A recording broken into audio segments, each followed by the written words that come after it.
Ang mga ito ay order nila sir na taga Tansa, Cavite at Batangas City. Ito ay gawa sa dignom na kahoy na inukita ng banal na imahe ng Santo Niño de Cebu.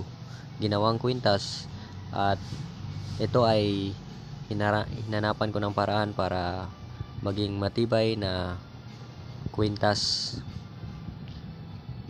at para magamit sa pangmatagalang panahon. At ito ay ingatan lamang palagi dahil ito ay kahoy na dignom, kailangan ito alagaan o pahiran palagi ng langis ng niyog o virgin coconut oil para manatili yung kanyang para maging makinis siya palagi, lalo na after maligo ng tubig.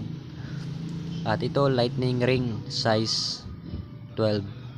Ito ay ginawa ko na singsing. So may mga laman ito sa ilalim ng itim. Makikita nyo, ito ay singsing. Susot lang palagi, pwede lang ito madala sa kahit saan mang lugar, pwede lang mabasa ng tubig kapag naliligo. So itong mga kwintas at singsing ay pwede lang dalhin kahit saan, maging itong panglagay sa wallet at itong grapa pwede lang iwanan sa bahay na nakatayo. At refillable lang din iyan ng virgin coconut oil, mabibili lang sa mga butika. Ito panlagay sa wallet, so